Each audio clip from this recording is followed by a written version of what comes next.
Okay, so I'm Alexis, and I want to welcome everyone here to the Safe Stitch Space. That's what I call everything that I do, all of my Facebook groups, all of my presentations is a safe space.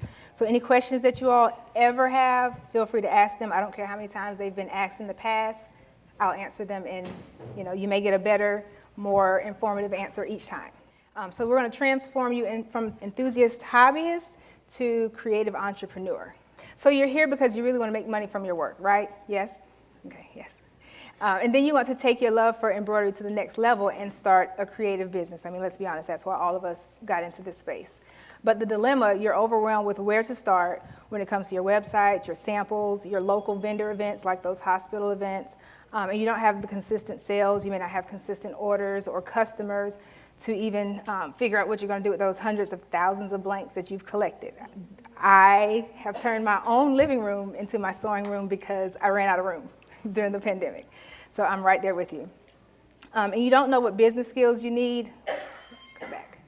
You don't know what business skills you need. You don't have consistent customers sometimes. And sometimes you don't even know where to find them. You have people that are saying, I want embroidery, but then when you start embroidering, you're like, well, where are all these people that wanted to get embroidery work when I said I was going to get this machine? So those are the dilemmas.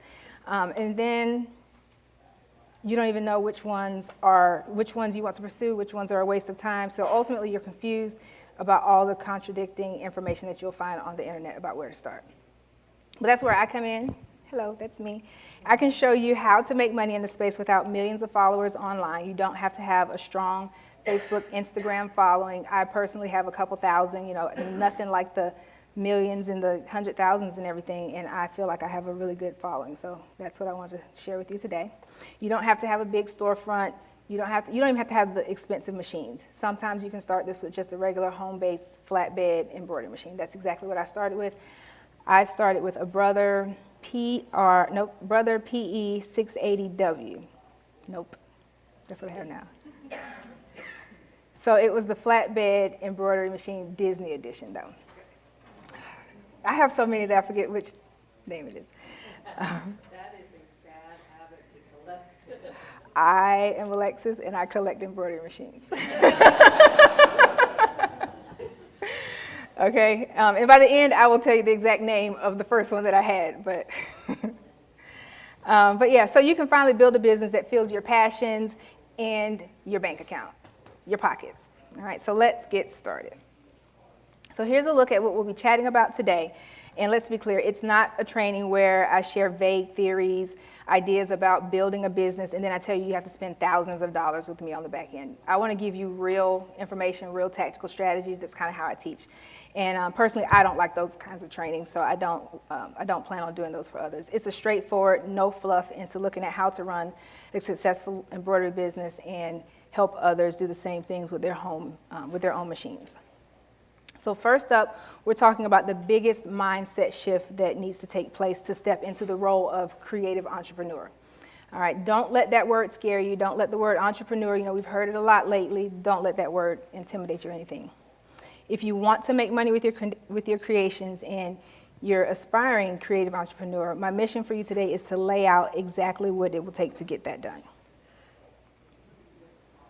And then you'll break away from the hobbyist mindset that's keeping you from playing small, that's keeping you from going out there and getting those big orders that you know that you can fulfill. And instead, you can start intentionally building your home-based embroidery business. You don't have to have an MBA. You don't have to have these tons and tons of degrees and certifications to create pieces that people will buy. And I know some of you all are like, rolling your eyes about the whole mindset piece. I get it, I understand, but for that reason, that's why we're going to do a quick overview of what I can do to help set you up for success. But then next, we're going to get organized in your business. I want to make sure you're spending the time on money-making tasks versus busy work that yields zero income. And I say that real slowly because I can be a fan of the busy work because it seems comfortable. You know what you're doing when you're doing the busy work sometimes, but we want to make sure we're doing the money-making tasks, things that's going to bring in customers and bring in more money. Who wants to bring in more money? Okay, I agree. That part, because you do what? Collect machines.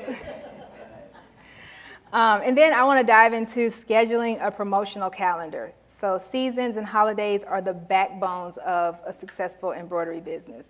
But you can't wait until 2 weeks before. Who does that? You cannot wait until 2 weeks before the 4th of July and think, I think I need to put something out, or this is the holiday, somebody's going to buy something. So my calendar system will make sure that you're in control of your business and you know exactly when you should be working on what and what pieces to capitalize on during the holidays and the seasonal promotional times that you have. And then lastly, the most important question to be answered, how do I find customers? Where are these customers going to come from? How do I retain them? How do I make a name for myself in this industry? And I'll go through the exact system that I use for myself and for my clients. So that's what we have to look forward to today. And you might be thinking, who in the heck is this girl standing up here talking to me? All right. So if we haven't formally met, I am Alexis. My bio is going to be brief because I value our time here today. I'm an educator for a brother more recently, and then I started, like a lot of you all, I learned how to sew from my mom as a toddler, sitting on her lap, making things, and then in the 90s, it wasn't so cool to make your clothes for school anymore, and I ditched that, but I did return back to it eventually. I picked it up as an escape from my job as a physical therapist assistant, and then I made items for my family, for my friends, for my coworkers, and then I made a lot of things for my daughter when she was young, so that was a fun start. Then once I started my business, I realized that it could potentially supplement my income as a therapist, and I never thought that that was possible. And once I started to see the orders coming in and the bank account filling up, that gave me more momentum to get going. But in the beginning, I was very frustrated. I was paying way too much for blanks, and I was underpricing my items. And I know some of you all may feel that same exact thing, especially because the number one question that I get is pricing. How do I price? What should my items be priced? A lot of the bigger embroidery shops can do it for $5 a piece, and you're like, I can't make a profit off that. So I had to figure that out, and I'd also like to help you all do the same. And it wasn't until I approached my little hobby, have you all had friends say, how's your hobby going? Until I approached it as a business, and that's when the game changed for me completely. And then I started to finally hit my income goals. I was making pieces that aligned with my creative soul that I just wanted to do. And then I stepped into the role of creative entrepreneur. And I helped tons of other home-based embroidery businesses go from having minimal skill to being master embroiderers without frustration and overwhelm. And like I said, this is no fluff, no BS. I just want to give you straightforward business ideas, tips to help you out. So it's the roadmap to your success. All right, here we go. We're going to start with the mindset reset. Right here, right now, I want you all to accept that you are a business, okay? You are a business. So what does that mean? You want to stop being hobby-minded, stop being unorganized, stop learning as you go, and instead you want to become intentional with business, with building your business. Stop working on small one-off pieces. Who gets those, one-off pieces that you spend 5 and 6 hours on where you could have just had 30 pieces and just gone on and off the machine, all right? So you want to have multiple pieces, creating a library of work that's in line with your big picture goal. And then I get it. Most of us fall into this creative world by accident. We make t-shirts here and there. We make a hat for a family member. And then the request grows, so you have to make more and more and more, but then it's a chaotic mess of designs that people are requesting instead of you doing the kind of work that you want to put out to the world that meets your client's demand. The bottom line, a hobby costs you money, a business makes you money. So I want you to decide right here and right now which one you want to be. Do you want to be a hobbyist or do you want to be a business? And then a business that makes you money, it allows you to share your talents with the world, make your mark, build a legacy, and the deal is it has to make a profit, all right? And you have to become the CEO of your own business. You have to make business-minded decisions. You have to know how you're going to hit your profit goals, and then organize all the to-dos and the tasks to move the business forward into a fully flushed out system. On the other side, it's a creative business you'll love that you can run from home, hence home-based embroidery business. So right here, right now, I want you to repeat after me. I am a business. I am in business. Okay, that was a little weak. That was a little weird. Y'all want to try that again? I am a business. I am in business. All right, now that that's out of the way, let's dive into organizing the foundations of your business. Y'all are fun. So there's a ton of tasks and to-dos when it comes to running a home-based embroidery business. There's a lot of distractions. Like when you're scrolling on social media, we've all been there, okay? You're scrolling on social media for Pinterest and interest and stuff, and then like 2 hours later, you're still like, oh, well, that was cute. That little puppy just running over to the side of the road, and that has nothing to do with embroidery, but you got down that rabbit hole. We've all been there, okay? So it's hard. So if nobody's ever told you the kind of tasks that you should be doing, that's basically what's stopping. If you don't know what to do, you kind of don't know what to do. So that's what's keeping you stopped. There are two types of tasks. There's the set it and forget it task, and there's the ongoing task. So with the set it and forget it task, these are the to-dos that you do them once, and once they're complete, they're done. All right, kind of. You may have to go in and brush them up a little bit. The others, you have to occasionally update, of course, just to keep them fresh. And these are choosing your selling platform, all right? There are many places that you can sell your work from. You just have to decide which one you want to use, learn everything about that platform, and then set the basics of your shop and then set up. So examples are going to be Etsy, Shopify, Squarespace, Wix, and there's a ton more, platforms that you can set up for. So your first action step, you want to decide which of these you want to sell on and set up the task to start setting up your platform and your profile. Number two, you want to create a lead magnet, and these are some examples of some lead magnets that I just created. I don't think that Scan Me goes anywhere, so don't scan it. But different kinds of lead magnets that you can use. There's opt-in forms in exchange for their email addresses so that you can keep up with your customers in the future and send them. Those are your ways that you're going to talk to them if in the event. Y'all remember when Facebook crashed last year? Yeah. So when that happens or when Instagram crashes, you can still send out. That day I got a ton of emails saying, hey, Facebook is down, but I can still connect with you because I have your information. So you all can do the same thing with your customers. That's why I highly suggest collecting emails. And it's called an opt-in form. And there are a ton of options when it comes to building your email list. A couple of my favorites would be, like up there, a shopping guide. They're simple PDFs where you can put together to help someone who's buying for others, help them to decide what kind of options you have that they could buy. So for example, you do the cheer things, you could give out, at the beginning of cheer season, you could say, these are going to be the popular colors this year, or these are the cheer bags that are going to be in. So you're basically going to be telling them, this is what you should buy from me, pretty much.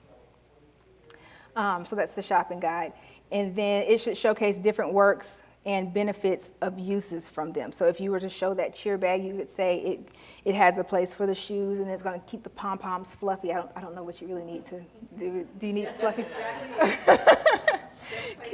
Yeah. I wasn't a cheerleader. I was in the band, so. But yeah, so you just want to showcase the things that's important to them. Basically the same thing with everybody else. And then for the gifts, you could do a guide that's called Gifts for Groups. So that would be a shopping guide to show them how your pieces can be used for like a book club, for community groups, and then any other organizations that they may be a member of in your community area. A consultation. You could offer a consultation on Zoom or something, or maybe even on Facebook Messenger, however, even in person. If you want to allow people to come over to your establishment and, you can give them a personal touch to sell by offering a free consultation and help someone decide what pieces might match their needs, or even offer custom changes on the spot to tailor their desires. And finally, you can do a quiz. So this is another way to help them decide what they need. If you offer different scripts, different colors, different fonts, everything, have them take the quiz to see what kind of items they would be looking for, and that would lead them into the best direction for what types of fonts would work perfectly for the items that they're looking for from you.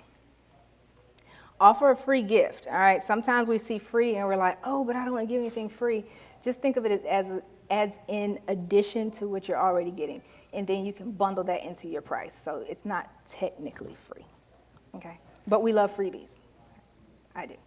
Offer them something that's low cost to make and include it in a purchase. Be sure to build the cost of the materials into your product price so that you're not out of pocket with anything.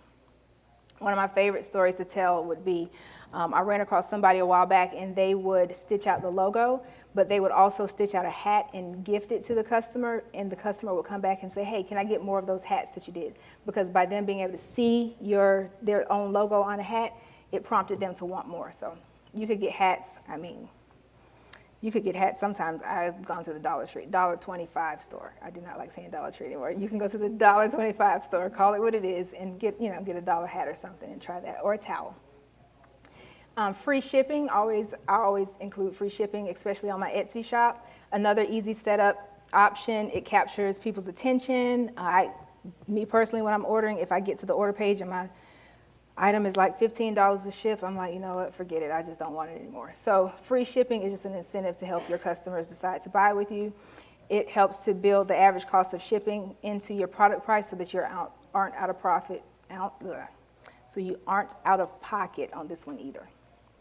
Last note, don't offer discounts though. All right, so there's a difference. Don't offer discounts. Chances are you're already undercharging. Let's just be honest, we've already undercut ourselves as creatives for some reason. We feel like we made it, so it doesn't value as much. Your heart, sweat, blood sometimes, because you've pricked your finger on that needle, and tears have gone into these projects. So let's start charging our worth. All right. And then we're going to move on to the ongoing task. So examples of the ongoing tasks would be the daily, weekly, and monthly tasks that you should be implementing into your business. So write these down. First, you have social media. We all love to hate it, but it's a necessary evil in today's online marketing space. And it can be fun, believe it or not. Social media can be fun. So you want to develop a posting schedule, create your own content calendar, and then schedule it out each month so that you're not going in each morning or each day trying to think, what am I going to post? What am I going to post? What am I going to post? Have it so that it's going to schedule ongoing. Like right now, my phone's probably lighting up because at a certain time, I'm on Eastern time at home, but at a certain time, my posts are scheduled to go out, and then I can tell when it's gone out because I start getting notifications. As a matter of fact, you can see it lighting up now. I start getting notifications where someone has liked or commented or done something throughout the day because I scheduled it, and I didn't have to stop my day to get anything out there to the world. As you create the new inventory, your samples, you can have mini launches for your promos, so you can create a listing for each thing. I think I skipped a whole line here. Okay, so consistency is key. That's back to the scheduling portion of it. The consistency with your scheduling is key, because what you don't want to do is post something and then you don't see anything from that person for 3 months, okay? So the worst thing is to go to somebody's page, you see something cute, you start to scroll back, and it's like, oh, well, that's the only thing they've ever posted. So once you start posting and you get people coming to your page, you want to give them kind of like episodic content so that they come back the next week, the next week, the next week. In my group, I personally have every Monday, we do Sew and Tell Monday. That gives everybody an opportunity to post what they have stitched that week. And it's funny, when I forget it, I'll get DMs saying, hey, have you posted the link for Sew and Tell? So I never thought it was a thing. I never thought people really liked it as much as they did. But think about it. If you are in a space with other embroiderers in your family, you post it on your Facebook page, they don't always get what's important about what you stitch. They don't see the difficulty level. So having somewhere for them to post it and other embroiderers to see it, that was important for them. But that's an example of episodic content, to whereas each week they come back expecting that. And then the creative listing, so you want to create product listings. As you create a new product, new samples, have mini launches, you can do that for your promos. You want to create a listing for each item that you're stitching. So let's say and I'm going to use you because I keep remembering the cheer bow thing. So if you do a new color for a cheer bow and you put it out for people to see, go ahead and just create a listing for that, because people might see that on your page and say, hey, I like that, I want to get something like that, and they can automatically go click it and buy it. I use Etsy for stuff like that because Etsy gives me a really easy way to get a link. If you have a website, throw your link in there too, so that they're not DMing you every 5 minutes saying, can I get my cheer bow customized this way, customized that way? And that way you're in control of how they order it. Third, find and register for marketing events. You want to search local calendars, Google your city, your state, and then craft market. So I'm from Augusta, Georgia. So you could Google Augusta, Georgia craft market, and then find out for different vendor events. And believe it or not, people are looking for vendors. It's not always a situation where you have to go hunt them down. People want to fill their vending sites with people that will come and sell because they want their event to be well staffed. Search Facebook for events as well. So you can go on Facebook and do the same thing, embroidery craft events, to find vendor events in your area. And then number 4, you want to generate leads consistently. And I'll talk more about that when I dive into how to find customers later in this training. But for now, just know that the ongoing tasks you'll always want to put in the forefront. You'll want to put together a promotional calendar for the holiday season, any launches or promotions that you do. Breaking these into milestones when you need to have inventory, when you need to have samples made, will help you stay on top of your creating and selling of your products. This is one of the most important parts of organizing your business, so I've dedicated the entire section that we have coming up next to it. So here's the deal. When you streamline these tasks, you'll know exactly what you need to work on every day to get the needle moving in your business. You'll kind of have a plan. When you wake up, I know if I get my list going before I go to sleep that night, I wake up not having to waste time thinking, what do I need to do? Where do I need to start off? Even if you're doing this part-time, during nap time, or during your free time, knowing what to work on every hour of the day is going to work, and it's your game changer. You'll no longer have to think and be overwhelmed when you sit at your machine trying to figure out what you need to do for today. And to prove my point, I'll tell you about my client, Latasha here. She started off just showing her items on Facebook and then quickly became known in her area as the trusted embroiderer for her work. That's a real life testimonial that's there. She has timely orders and A1 communication with her customers just by following a lot of the steps that she learned with the calendar. So she's now organized her processes, and she makes sure that she's well balanced with her family and her business. That's important. You know, I always say there's really no work-life balance. You're just kind of tipping the scale every time. It's never going to be equal.